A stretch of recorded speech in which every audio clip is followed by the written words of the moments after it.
మొట్టమొదటి factory outlet మన Mukunda jewellers లో లైట్ వెయిట్ ఆభరణాల కలెక్షన్స్ ఎన్నెన్నో విఏ కేవలం 2-12% మాత్రమే. మరో నూతన బ్రాంచ్ ప్రారంభం మన జూబ్లీ హిల్స్ లో. భారత్ అమెరికా మధ్య ఈ నెలాఖరులోపు తొలిదశ వాణిజ్య ఒప్పందం కుదరనుందని వార్తలు వెలువడుతున్న వేళ అగ్రరాజ్య అధ్యక్షుడు డొనాల్డ్ ట్రంప్ మరో బాంబు పేల్చారు.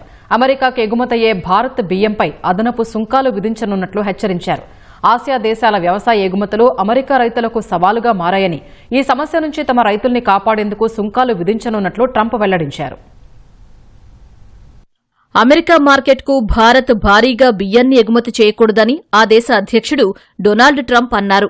ఒకవేళ అలా చేస్తే సుంకాలు విధిస్తానని హెచ్చరించారు. శ్వేతసౌధంలో వ్యవసాయ రంగ ప్రతినిధులతో Donald Trump round table conference నిర్వహించారు. ఇందులో అమెరికా ఆర్థిక మంత్రి స్కాట్ బెసెంట్, వ్యవసాయ మంత్రి రోలిన్స్ పాల్గొన్నారు. ఈ సందర్భంగా రైతుల కోసం ట్రంప్ $12 బిలియన్ ఆర్థిక ప్యాకేజీని ప్రకటించారు. చౌక బియ్యం దిగుమతుల కారణంగా అమెరికా దక్షిణాది ప్రాంతంలో వరి పండించే రైతులు తీవ్ర ఇబ్బందులు ఎదుర్కొంటున్నారని లూసియానాలో రైసు మిల్లు నడిపే మెరిల్ కెన్నడీ ట్రంప్నకు తెలిపారు. భారత్, థాయిలాండ్, చైనా దేశాలు భారీగా బియ్యాన్ని ప్యూర్టోరికోకు ఎగుమతి చేస్తున్నాయని చెప్పారు. ఆ దేశాలపై సుంకాలను రెట్టింపు చేయాలని ఆమె కోరారు. And we do believe that countries are dumping rice into this country today. We've never seen imports this great. Which countries?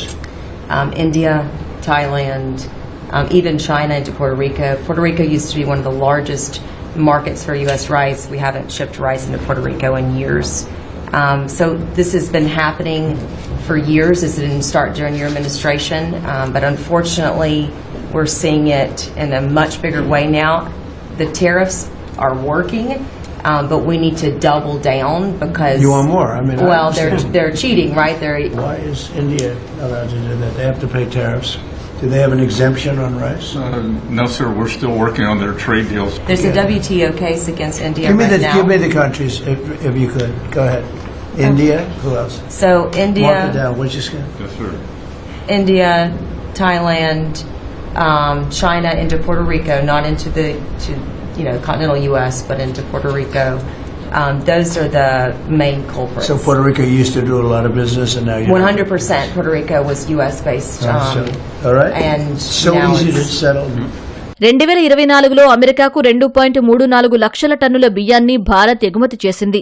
America, ఆస్ట్రేలియాలో సోనా మసూరి రకానికి భారీ డిమాండ్ ఉంది. అమెరికా విధించిన 25% అదనపు సుంకం తాత్కాలికంగా ప్రభావం చూపిస్తోందని జాతీయ బియ్యం ఎగుమతిదారుల సమాఖ్య అధ్యక్షుడు ప్రేమ్ గార్గ్ తెలిపారు. పాకిస్తాన్, వియత్నాం నుంచి పోటీ ఉన్నా ధరల విషయంలో భారత్తో పోటీ పడలేవని చెప్పారు.